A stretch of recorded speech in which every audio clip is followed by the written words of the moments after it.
오늘 예배에 나오신 모든 분들 또 주님의 이름으로 축복합니다. 그리고 또 1년 동안에도 또 애쓰시고 또 가정을 또 지켜내시고 또 아버지의 자리를 지켜나가시느라 애쓰신 우리 모든 아버지님들 또 위로하고 격려하고 또 오늘 특별히 하나님께서 또 여러분에게 또 새 힘을 주시고 또 새롭게 하시는 그 은혜가 있기를 주님의 이름으로 축복합니다. 특별히 코로나 상황으로 또 이 가정을 겪어가면서 우리 아버지의 참 그 자리가 너무나 힘드셨을 것입니다. 어깨도 무거우셨고요. 애쓰셨습니다. 여러분이 애쓰신 만큼 또 여러분 가정이 또 하나님께서 편안하게 하여 주시는 그 은혜가 분명히 있었습니다. 오늘도 특별히 우리 아버님들 정말 또 위로받고 또 가정에서 새 힘을 얻는 그런 시간이 되기를 간절히 바랍니다. 우리가 누가복음의 말씀을 계속해서 묵상하고 있는데 오늘 때마침 이제 15장에 또 하나님께서 아버지 주일에 우리에게 말씀해 주십니다. 오늘 우리가 잘 아는 이 비유의 이 말씀을 통해서 특별히 오늘 아버지 나라에 우리 아버지들에게 그리고 아버지뿐만 아니라 우리 부모된 자들에게 우리 모든 가족들에게 또 하나님께서 어떤 말씀을 해 주실까요?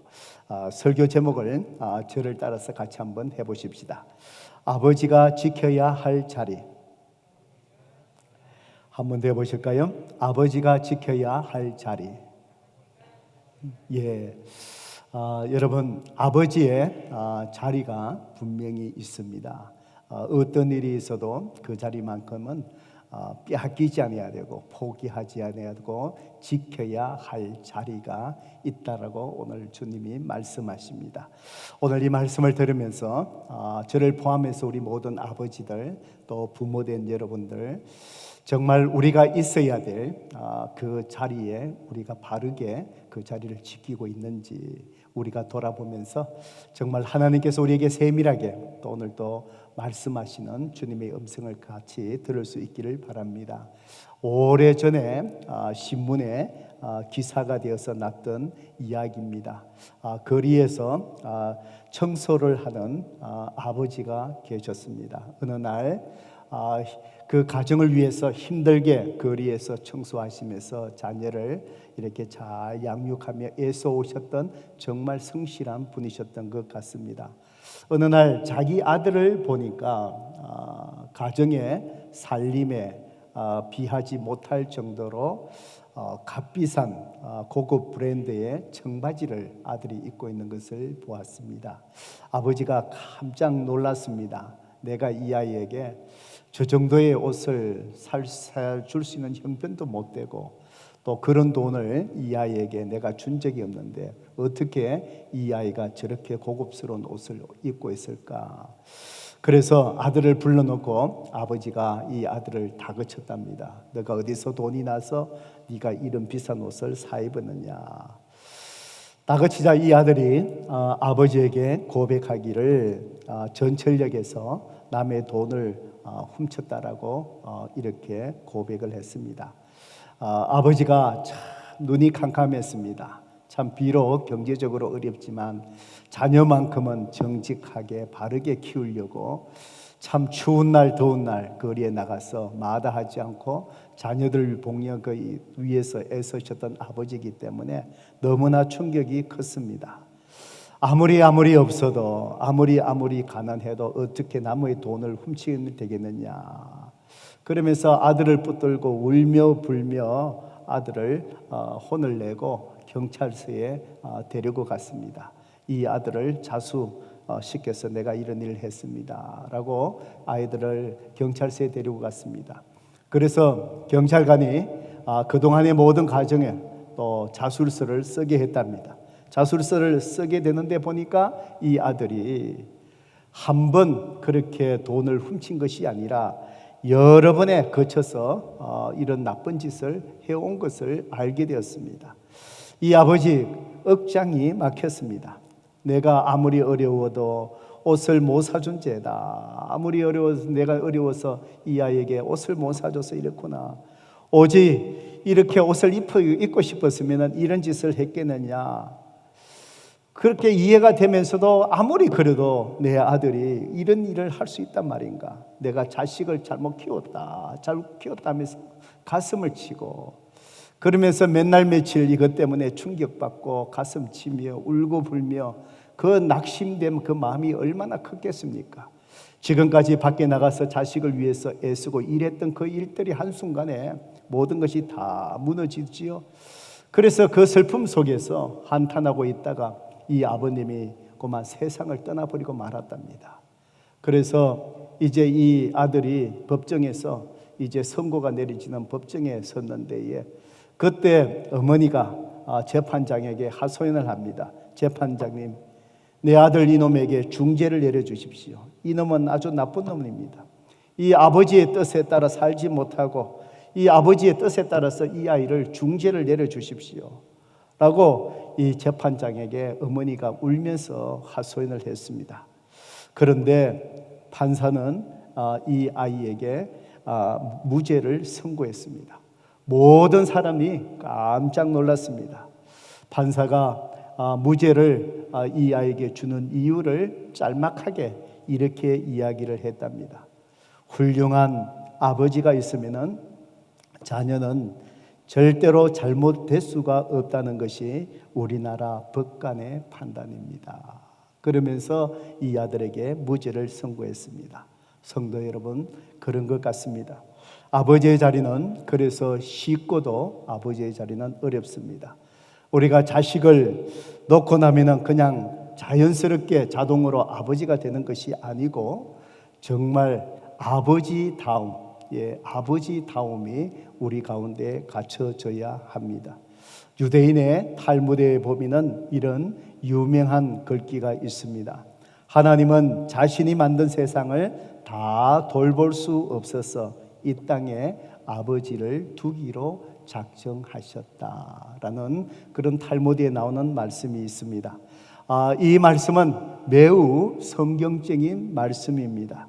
여러분, 우리 아버지의 자리는 하나님께서 아버지에게 특별한 사명과 역할을 주신 자리가 바로 아버지 자리라는 사실입니다.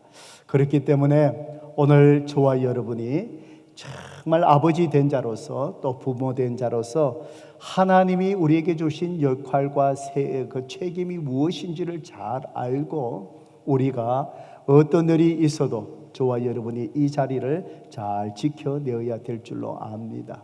오늘 우리가 읽었던 이 본문의 말씀, 이 말씀에 보면은 우리가 오늘 지켜내어야 될 아버지의 자리가 무엇인지를 오늘 본문의 비유의 말씀을 통해서 또 하나님께서 우리를 깨닫게 해 주십니다. 누가복음 15장 전체의 이 말씀은 잃어버린 영혼의 소중함을 우리에게 주님께서 가르쳐 주시기 위해서 중요한 세 가지 비유의 그 말씀을 담고 있는 것이 누가복음 15장입니다. 오늘은 세 번째 마지막 비유인 잃어버린 아들, 즉 탕자에 대한 비유의 말씀입니다. 결론적으로 이 탕자의 비유, 잃어버린 아들의 비유의 초점은 바로 하나님의 마음과 관심이 어디에 있는지, 바로 잃어버린 자, 구원받지 못한 자에게 얼마나 하나님의 마음과 관심과 사랑이 거기에 있는지를 잘 보여주는 말씀입니다. 바로 이 본문에 나오는 아버지, 즉 하나님을 이야기하는 것이지요. 바로 이 하나님의 마음, 아버지의 마음, 하나님의 이 마음, 우리가 이것을 통해서 오늘 우리 모든 아버지들이 정말 가져야 될 마음이고, 오늘 우리 모든 아버지들이 지켜내야 될 우리 아버지의 자리라는 사실을 오늘 하나님께서 우리에게 말씀해 주시는 것 같습니다. 성도 여러분, 오늘 우리 아버지들이 지켜내야 될 아버지의 자리가 무엇이겠습니까? 꼭 이것은 우리 아버지에게만 말씀하는 것이 아니라 가정의 부모된 우리 모두에게 하나님께서 말씀하여 주시는 것입니다.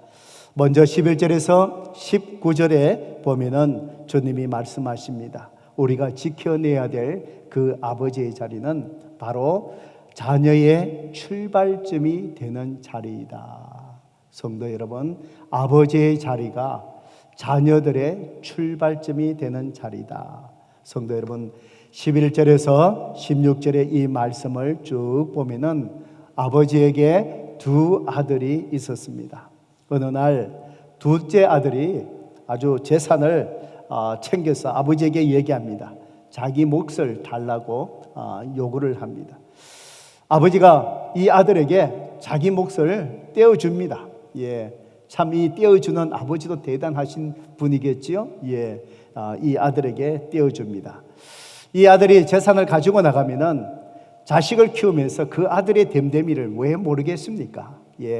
그저 자기 아버지 밑에 살고 싶고 세상 속에 나가서 자기 혼자 독립해서 살고 싶고 뭐 그런 것, 이 방탕의 기질들, 엉뚱한 것, 이거 아버지가 왜 모르겠습니까? 그런데 아버지는 이 아들에게 자기 몫을 아버지가 떼어줬습니다. 집을 나갔습니다. 아니나 다를까 아버지의 걱정과 염려대로 이 아들이 모든 재산을 다 탕진해 버렸습니다. 거지 신세가 되어 버렸습니다.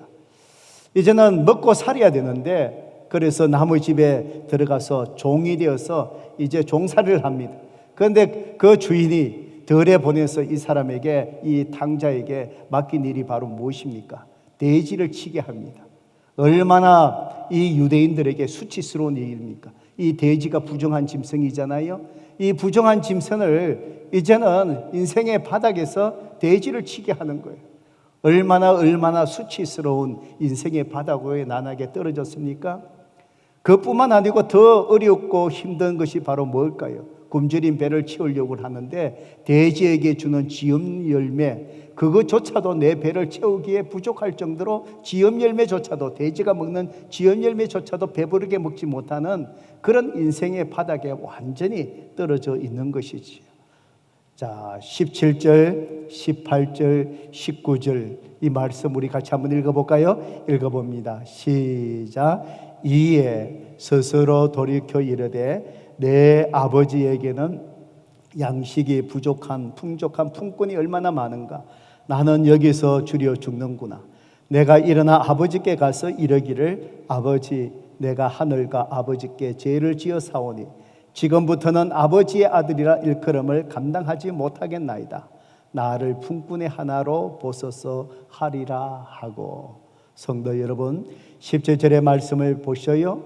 그 인생에 완전히 바닥에 떨어져 있는 상태, 거기에서 이 아들이 스스로 돌이켰다는 것이죠. 스스로 돌이켰다는 건 뭐지요? 자기 자신이 스스로 생각을 했다는 겁니다. 성도 여러분, 이 말씀을 자세히 보면서 오늘 아버지의 마음의 그 관점에서 이 말씀을 보세요. 이 아들이 스스로 인생의 바닥에서 스스로 생각할 때 그때 인생의 바닥 속에서 그 머릿속에 가장 떠오른 것이 무엇이었겠습니까? 성도 여러분, 한국의 많은 사람들이 자살하지 않습니까? 저는 서울 지리를 잘 모르겠지만 한강의 어떤 다리에 거기에서 사람들이 많이 물에 떨어지는 것 같아요. 며칠 전에도 뉴스에, 한국 뉴스 인터넷에 나온 거 잠깐 보니까 어느 고등학생이 부모에게 혼이 나갔고요. 그 가서 난간에 서서 자살하려고 이제 한 발자국만 뒤로 물러서면 떨어지는데 지나가는 사람들이 전화해갖고요, 경찰들이 와갖고요, 이 아이를 구조하는 모습을 잠깐 화면에서 본 적이 있습니다. 성도 여러분, 어떤 사람에게 있어서 인생의 바닥, 우리가 그 바닥을 칠 때가 있지요. 가장 힘든 시간이 있지요. 그때에 가장 먼저 떠오르는 사람, 자살한 사람이 바로 왜 그 자살을 합니까? 그 어려운 순간에 스스로 돌이켜 봤을 때 떠오르는 것이 바로 뭘까요? 죽음밖에 길이 없다라는 것. 그런 잘못된 생각이 들어오니까 어떻게 해요? 자기 인생을 끊어버리는 거잖아요. 비극적인 인생을 맞이하잖아요. 이 아들에게 여러분 스스로 돌이켜, 바로 그가 인생의 바닥 속에서 정말 돼지의 쥐엄 열매조차도 이 배불리 먹지 못하는 그 상황 속에 그 머릿속에 떠오른 것이 무엇이었습니까? 성도 여러분, 아버지였다는 것입니다. 스스로에게 돌이켜 내 아버지에게 양식이 풍족하고 품꾼이 얼마나 많은데 내가 여기서 죽구나. 내가 일어나 아버지께 가야 되지. 가서 아버지 앞에 내가 죄를 지었다고 잘못했다고 아버지께 돌아가서 내가 용서를 빌어야 되지. 가서 내가 지금부터는 아버지의 아들이라 일컬음을 감당치 못하게 사오니 나를 품꾼의 하나로서 그냥 해달라고 내 아버지께 얘기해야 되지. 이 탕자에게 인생의 바닥에서 그 머릿속에 가장 떠오른 것은 바로 누구였는가? 다른 어떤 것이 아니라 바로 아버지였다는 사실입니다. 바로 그 순간에 그를 그토록 사랑하셨던 아버지의 그 사랑이 떠오른 것이지. 그가 용서받지 못할 그 죄를 아버지에게 범했고 아버지의 가슴에 못 박았지만 그래도 내 자신을 받아주고 용서해 주실 수 있는 분이 내가 지금까지 집단하기 전에 경험했던 내 아버지였다는 그 사실을 인생의 바닥에서 가장 어려운 그때에 바로 그 아버지를 이 아들이 기억했다는 것입니다. 성도 여러분, 우리가 누구나 인생의 바닥 속에 놓일 때가 있습니다. 인생의 바닥에서 다시 회복의 자리로 이 탕자처럼 나아갈 수 있는 것은 바로 아버지가 그 인생을 새롭게 시작하는 출발점이 되었다는 사실입니다. 바로 이 아버지는 비유 속에서 바로 하나님 우리 아버지를 얘기합니다. 바로 하나님 앞에서 우리가 용서받을 죄가 없다라는 것입니다. 죄의 노예 속에서 우리가 만족함을 누리지 못하고 우리 인생 속에 하늘의 평강을 누리지 못하는 바로 구속된 그 삶에서 바로 어쩌면 인생의 바닥 속에서 새롭게 주님 안에 있는 풍성한 삶을 경험하기 위해서 우리가 하나님 앞에 바로 돌아갈 때 그 아버지의 사랑으로 인해서 우리가 다시 회복될 수 있다라는 아버지의 그 마음을 우리에게 얘기하는 것입니다. 성도 여러분, 인생의 바닥에 떨어진다 할지라도 바로 하나님 아버지 앞에 나아갈 때에 우리가 새롭게 출발하는 회복의 은혜를 누리게 되는 것입니다. 바로 하나님은 이것이 오늘 우리 육신의 아버지들에게 그 아버지의 자리로 삼으시기를 원하신다는 것입니다. 우리의 자녀들이 인생의 어려움 속에 놓일 때 있습니다. 공부를 하다가 포기하고 싶은 그런 욕망에 놓일 때도 있습니다. 때로는 유혹에 빠져서 힘들고 어려울 때 정말 자기의 모든 삶을 다 포기하고 싶은 그런 인생의 고비에 놓일 때도 있습니다. 그때에 여러분의 자녀들이 그 순간에 무엇을 먼저 생각할까요? 누구를 먼저 생각할까요? 바로 인생의 바닥에서 우리의 자녀들이 아버지를 먼저 생각하고 아버지를 생각하며 다시 아버지께 돌아가는 바로 회복의 용기를 얻게 되고 힘차게 헤쳐나가는 바로 아버지의 자리가 자녀들을 새롭게 출발시키는 출발점이 되어야 한다라는 그런 말씀입니다. 그렇기 때문에 저를 포함해서 우리 아버지들이 오늘 우리 자녀들에게 그려지는 아버지다움이 매우 중요하다는 사실입니다. 제 아내가 가끔 제가 나이가 서로 들어가면서 가끔 이런 말을 합니다. 당신은 갈수록 나이 들어갈수록 소천하신 시아버님을 많이 닮아간다. 그런 얘기를 자주 합니다. 가만히 제 자신을 돌아봐도 저도 모르게 가만히 돌아보니까 우리 아버님이 생전에 살아 계실 때에 하셨던 좋은 모습 또 나쁜 습관들 우연히 제 삶 속에 그대로 이렇게 드러나는 것을 가만히 보면 그런 것 같아요. 깜짝 놀랍니다. 아버님의 생김새, 성격, 버릇에 이르기까지 안 가르쳐 주셨는데도 어느새 제 속에 닮아 있는 것입니다. 왜일까요? 바로 우리 아버지는 모든 자녀들의 출발점이 되기 때문에 그렇습니다. 그렇기 때문에 오늘 아버지들은 우리 자녀들의 삶에 힘이 되는 삶의 원천이 되어 주셔야 합니다. 어려움이 있을 때마다 자녀들이 보는 눈앞에서 어려움이 있을 때마다 웃음 잃지 아니하고 끝까지 하나님 앞에 매어 달리며 기도하는 아버지의 모습이 아이들, 자녀들 속에 그려져야 합니다. 오히려 힘들어도 아버지가 자녀들을 향해서 괜찮아, 괜찮아, 힘내자, 힘내자 그러면서 서로 격려하며 가족들을 이끌어가는 아버지의 태도와 모습, 그것이 자녀의 출발점이 될 수 있다는 사실입니다. 때로는 자녀들이 잘못할 때에 하나님 아버지의 마음으로 정말 공의의 하나님의 마음으로 그 잘못에 대해서 따끔하게 혼을 내고 징계하지만 그렇지만 따뜻하게 품어주는 아버지의 그 넓은 가슴, 바로 이것이 자녀들의 삶 속에 굽이굽이 평생 동안에 자녀들에게 삶의 원천을 제공해 주는 그 바로 그 자리가 바로 누구라는 것입니까? 아버지라는 것입니다. 성도 여러분, 이렇게 아버지의 이 자리가 자녀의 미래를 열어가게 하는 것입니다. 오늘 저와 여러분이 다 부족하지만 지금이라도 더 늦지 않습니다. 지금이라도 우리가 자녀의 인생 속에 출발점이 되어주고 삶에 힘을 부어주고 아버지를 생각할 때마다 어려운 고비 속에서 하나님 앞에 기도하고 아버지를 기억할 때마다 새 힘을 얻고 내 아버지도 이렇게 살아가셨는데, 내 아버지도 어려울 때에 하나님 앞에 기도하며 이렇게 나아가시던데, 내 아버지도 이렇게 힘들 때에 힘들다는 표현하지 아니하고 굳건하게 앞으로를 향하여 믿음으로 걸어가셨던 그 아버지였는데 나도 그래야 되지.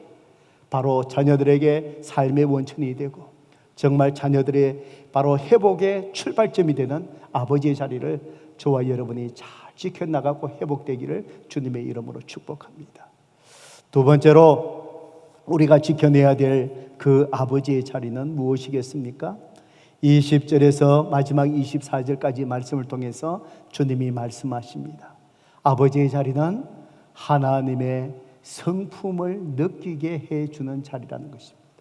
다시 한번요, 성도 여러분, 우리가 살아계신 하나님 아버지의 성품, 사랑의 하나님, 인내의 하나님, 오래 참으시는 하나님, 자비의 하나님, 긍휼의 하나님, 우리를 부족함이 없게 하시는 하나님, 그 하나님을 우리 자녀들, 가족들이 어떻게 느낄 수 있을 것 같아요? 성도 여러분, 아버지의 자리는 그 하나님의 성품을 아버지를 통해서 느끼게 해 주어야 할 자리라라는 말씀입니다.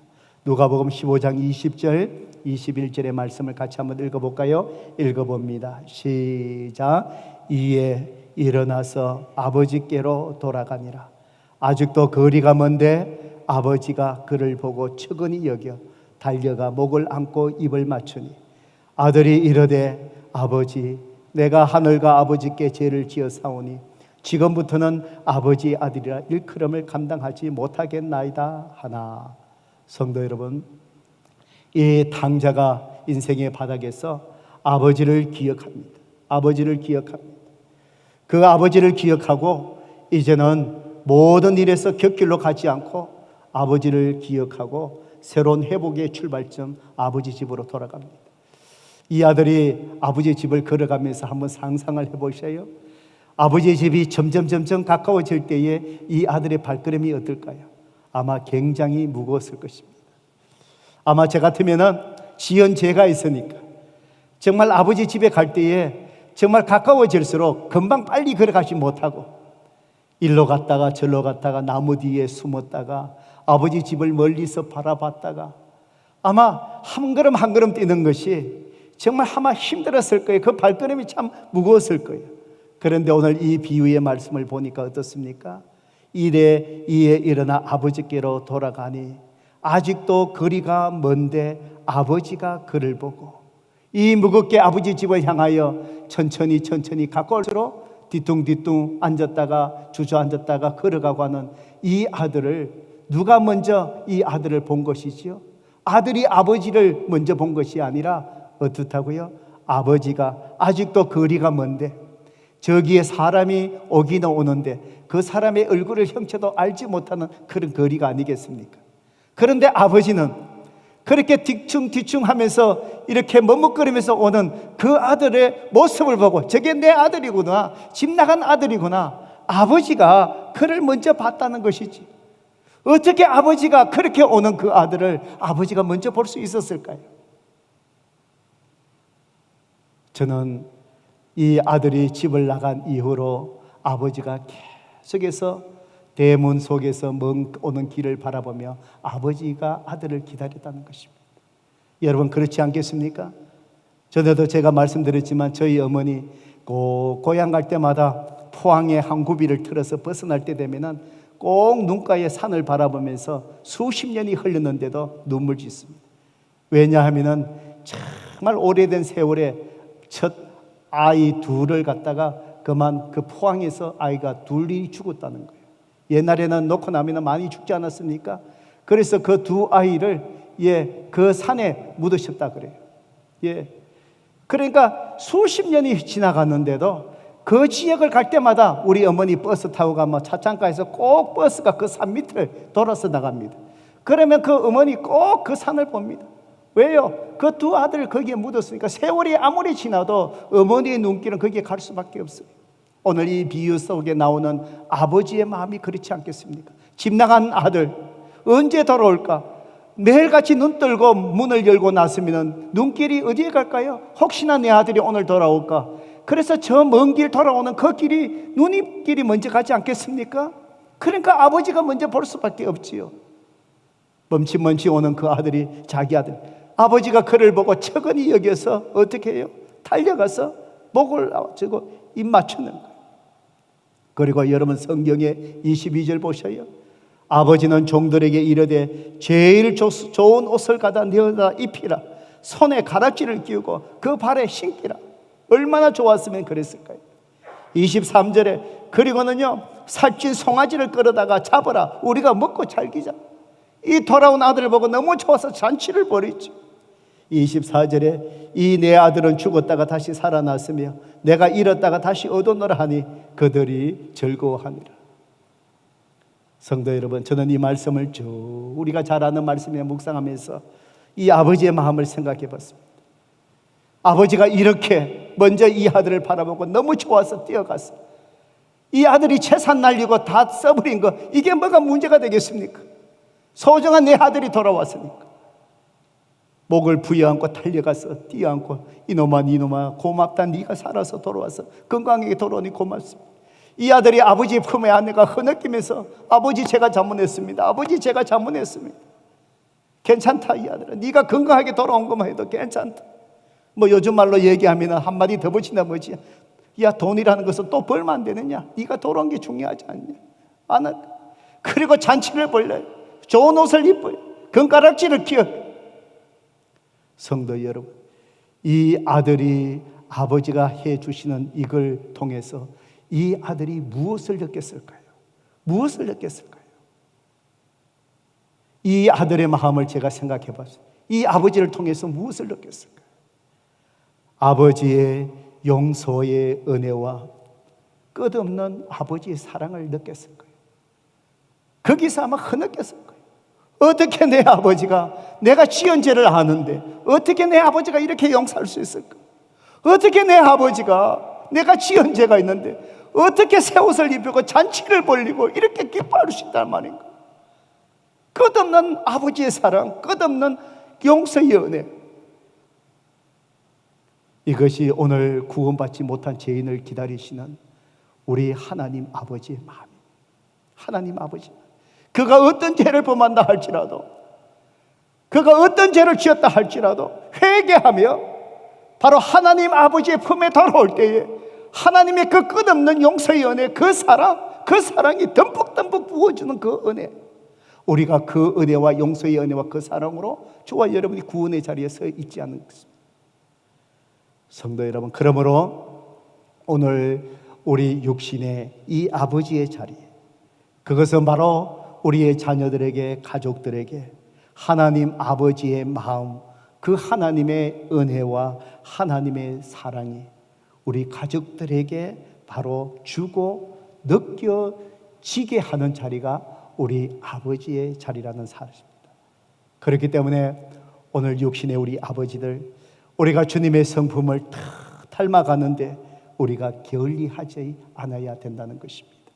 오늘도 자녀와 가족들의 속에서 아버지를 통해서 오늘 이 말씀 속에 나오는 하나님 아버지의 마음, 하나님의 은혜가 오늘 아버지를 통해서 자녀들이 느껴져야 됩니다. 하나님 아버지의 끝없는 사랑, 끝없는 그 사랑이 오늘 아버지를 통해서 오늘 우리 가정 속에 있는 자녀들에게, 내 주위에 있는 가족과 사람들에게 오늘 또 하나님의 아버지의 마음이 나를 통해서 느껴지게 하고 경험되게 하는 자리가 바로 아버지라는 사람입니다. 오래전에 책 속에서 이런 감동적인 이야기를 하나 읽은 적이 있습니다. 어떤 목사님의 10대 아들이 아파서 병원에 입원하게 되었습니다.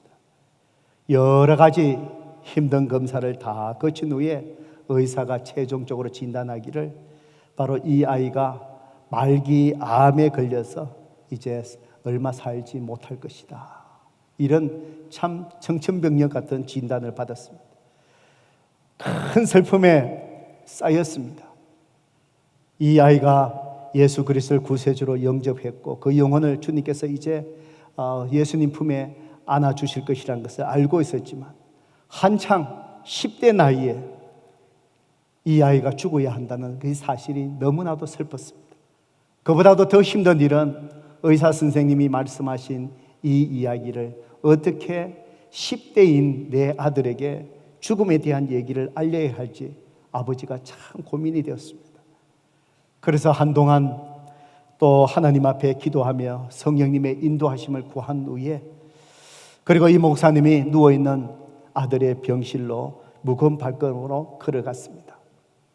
그리고는 아들 앞에서 성경책을 펴고 위로의 말씀을 읽고 사랑하는 아들을, 자녀를 꼭 끌어안고 하나님 앞에 이 아이를 위해서 기도했습니다. 그런 후에 이 아버지가 낮은 목소리로 이 아들에게 말했습니다. 사랑하는 아들아, 의사 선생님의 말로는 네가 며칠밖에 살 수 없다라고 한단다. 아들아, 네가 예수님을 만나는 것이 두렵니? 그러니까 이 아들이 아버지에게 이렇게 말하더랍니다. 아니요 아빠, 아니요 아빠. 아빠 같은 예수님이라면 저는 괜찮아요. 아빠 같은 예수님이라면 나는 괜찮아요.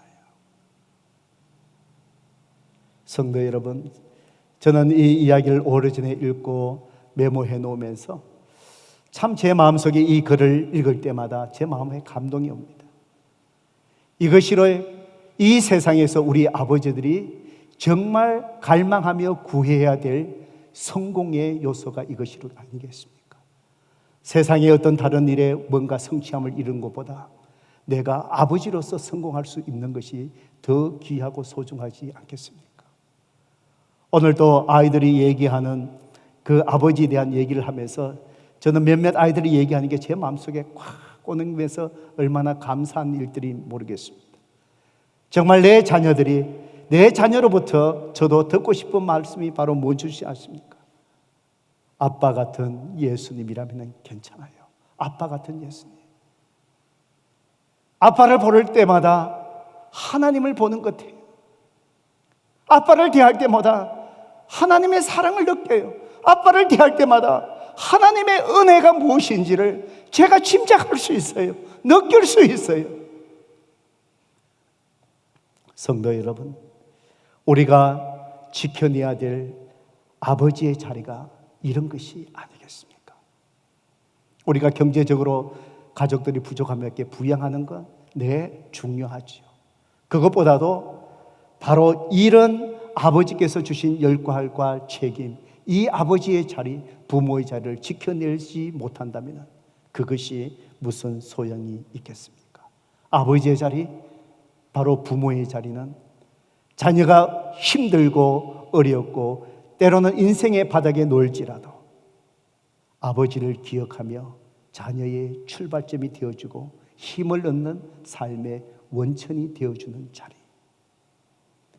아버지를 통해서 하나님의 사랑을 느끼며 아버지를 통해서 하나님의 은혜가 무엇인지를 깨닫고 때로는 내가 잘못할 때 아버지를 통해서 공의의 하나님의 그 성품을 깨닫고 그럼에도 불구하고 품어주시는, 용서하여 주시는 끝없는 하나님의 사랑을 아버지를 통해서 느낄 수 있는 자리, 바로 그것이 우리가 지켜내야 될 아버지의 자리입니다. 저도 이 말씀을 준비하면서 여러분과 같이 나누지만 저 역시 이 말씀 앞에 저도 한없이 부족한 아버지의 모습입니다. 우리 다는 다 부족합니다. 때로는 지난날 내가 정말 아버지의 역할과 책임 그 자리를 잘 하지 못했다 할지라도 아직 늦지 않습니다. 우리에게 남은 시간이 더 많기 때문에 그렇습니다. 오늘 여러분의 자녀들이 어디든 여러분의 자녀들이 다 성장해서 새로운 가정을 이루었던 오늘 부모로서 아버지로서 바로 하나님께서 오늘 또 우리에게 가르쳐 주신 그 아버지의 자리를 잘 지켜내는 아버지가 되시기를 바랍니다. 우리 모든 부모님들 또한 또 우리 그런 아버지 그런 부모가 되기를 우리가 갈망하며 이 시간 하나님 앞에 결단할 수 있기를 주님의 이름으로 축복합니다.